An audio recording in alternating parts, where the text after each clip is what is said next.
छोड़िए, वो तो प्रधानमंत्री के खिलाफ एलिगेशन लगा रहे हैं, बिना नोटिस दिए, बिना कोई डॉक्यूमेंट दिए। सर, ये रिकॉर्ड पर नहीं जाना चाहिए सर। आप ऐसा नहीं बोल सकते हवा में, आप हवा में बोल रहे हो और प्रधानमंत्री जी पर आरोप लगा रहे हो, आपको ऑथेंटिकेट करना ही पड़ेगा। अगर एलिगेशन लगा रहे हैं तो आपको पूरा डॉक्यूमेंट प्रूफ के साथ आपको रखना पड़ेगा। दे देंगे आप ऐसे बातें नहीं दे देंगे और ये गंभीरता को समझिए। ये डॉक्यूमेंट्री प्रूफ दे देंगे। अब आपने जो पिछले स्पीकर थे उन्होंने फॉरेन पॉलिसी की बात की, हम भी फॉरेन पॉलिसी की बात करते हैं। चलिए डिफेंस से शुरू करते हैं। बहुत ऑप्शंस है, आप बताइए कहां से शुरू करें। बिजली, डिफेंस, बहुत ऑप्शंस है। Defence, let us start with defence. अब डिफेंस में अदानी जी का कोई एक्सपीरियंस नहीं था, जीरो एक्सपीरियंस। कल मैंने प्रधानमंत्री को एचएएल में देखा। प्रधानमंत्री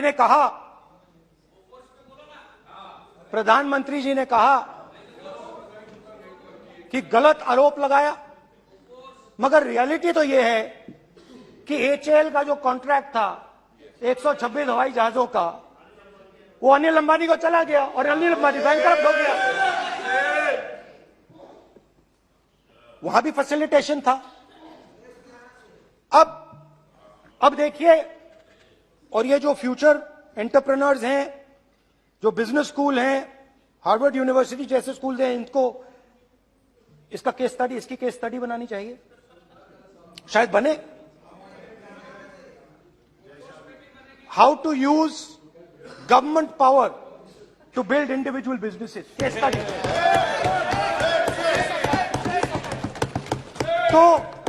तो अब देखिए, अदानी जी की डिफेंस में इंटरेस्ट देखिए।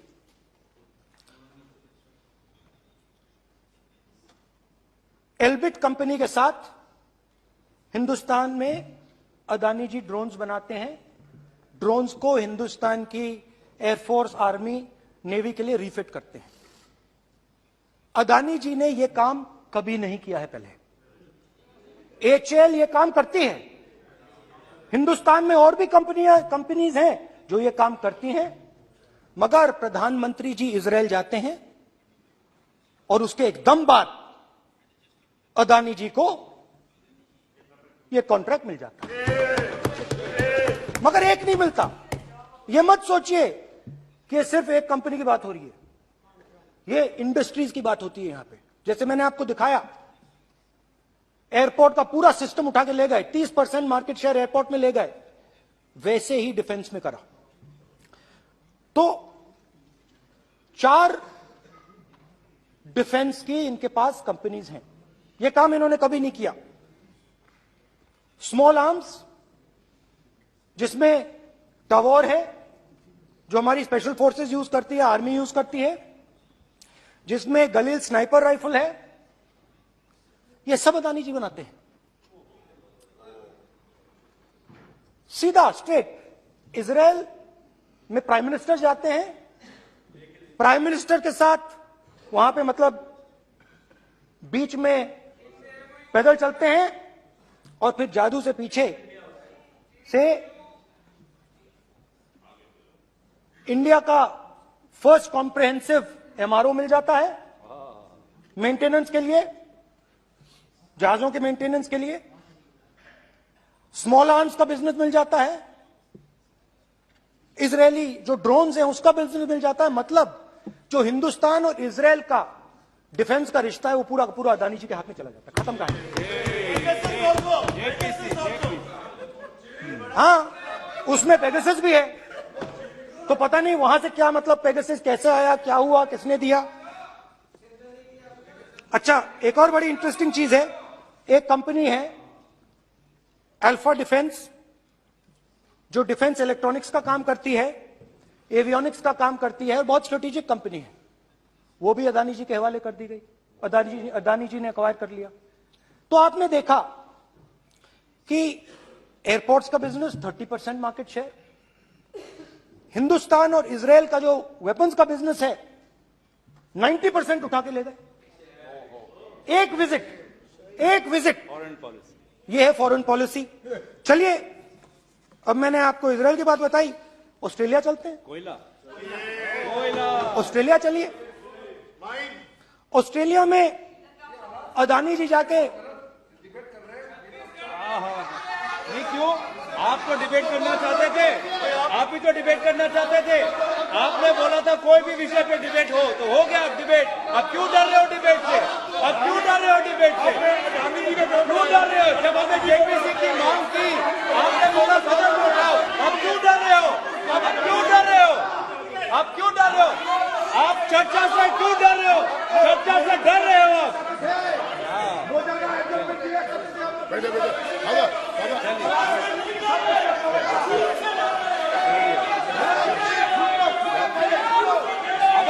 अब सुनना पड़ेगा, अब सुनना पड़ेगा, अब सुनना पड़ेगा। ऑस्ट्रेलिया जाते हैं, प्रधानमंत्री ऑस्ट्रेलिया जाते हैं।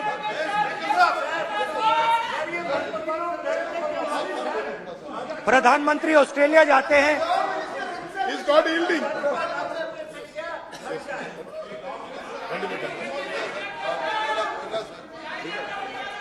ऑस्ट्रेलिया जाते हैं। कैब नंबर बताएं। 369।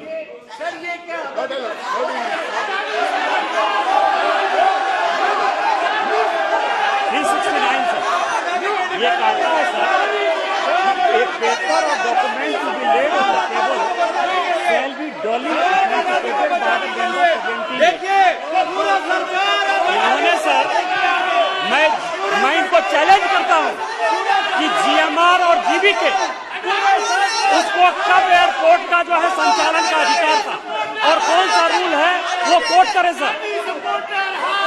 किस रोल के आधार पर ये इनको मैं चैलेंज करता हूं, पूरी कांग्रेस पार्टी को चैलेंज करता हूं कि जीएमआर और जीबीके को कौन सा एयरपोर्ट चलाने का लाइसेंस जब दिया तो उनको उसका नॉलेज था।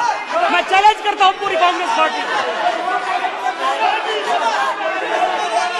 जब इन्होंने बिरला को बनाने का दिया, डालमिया को बनाने का दिया, टाटा को बनाने का दिया लाइसेंस, उस वक्त उनको कौन सा मोटर चलाने का अधिकार था सर?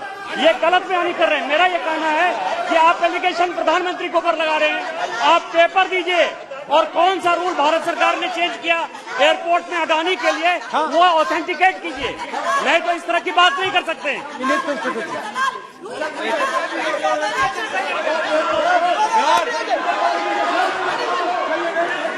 करना पड़ेगा, ऑथेंटिकेट करना पड़ेगा। राहुल गांधी जी आपको ऑथेंटिकेट करना पड़ेगा। आप ऐसा नहीं बोल सकते हवा में, आप हवा में बोल रहे हो और प्रधानमंत्री जी पे आरोप लगा रहे हो। आपको ऑथेंटिकेट करना ही पड़ेगा। आप ऐसे ही बोल रहे हो कि जीएमआर का जीवीके के समय रूल था, कहा था रूल, कोई रूल नहीं था। आपको यह तो ऑथेंटिकेट और ऑथेंटिकेट करके ही रखना पड़ेगा आपको। पहले रखिए और उसके बाद आगे बात करने देंगे, नहीं तो माफी मांगिए देश से। आप प्रधानमंत्री जी पे आरोप लगा रहे हैं, सर बोलने दीजिए। अनाप शनाप आरोप लगा रहे, बिना किसी डॉक्यूमेंट के आरोप लगा रहे प्रधानमंत्री जी पे। रूल 353 सर, रूल 353 किया है sir, no allegation of defamatory और incriminatory nature shall be made unless you have given notice.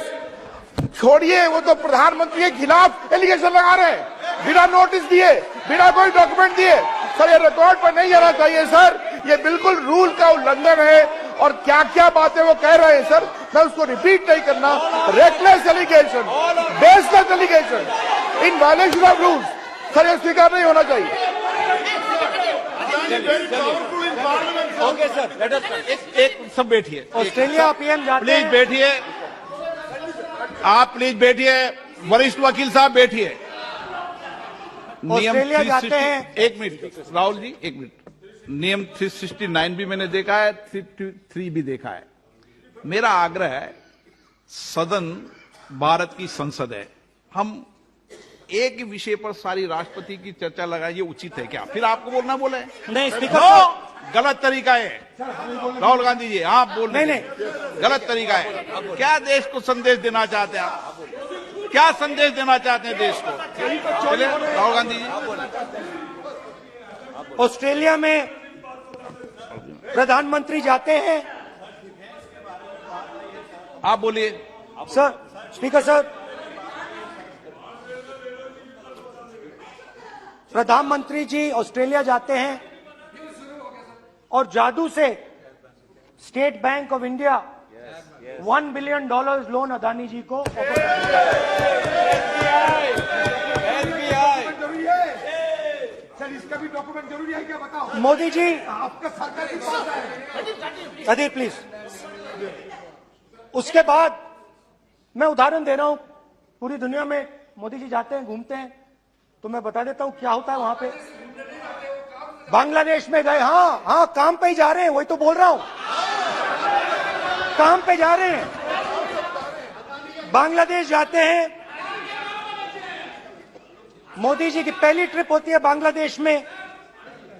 वहां पे बांग्लादेश को इलेक्ट्रिसिटी बेचने का डिसीजन लिया जाता है।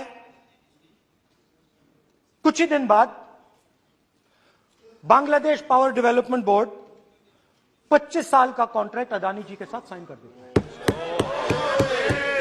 1500 मेगावाट इलेक्ट्रिसिटी का कॉन्ट्रैक्ट अदानी जी। चलिए वहां से श्रीलंका चलते हैं।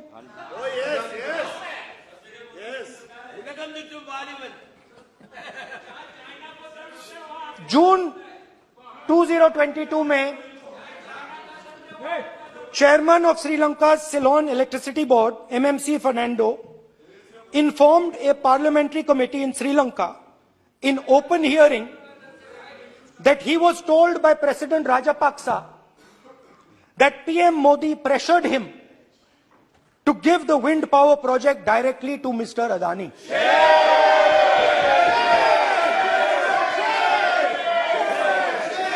मतलब श्रीलंका इलेक्ट्रिसिटी बोर्ड के चेयरमैन कहते हैं कि उन्होंने राजापाक्सा जी ने कहा कि हिंदुस्तान के प्रधानमंत्री ने उनको कहा है कि ये विंड पावर का प्रोजेक्ट है, ये अदानी जी को देना है। तो ये रही आपकी फॉरेन पॉलिसी। ये हिंदुस्तान की फॉरेन पॉलिसी नहीं है, ये अदानी जी की फॉरेन पॉलिसी है, उनके बिजनेसेस बनाने की फॉरेन पॉलिसी है।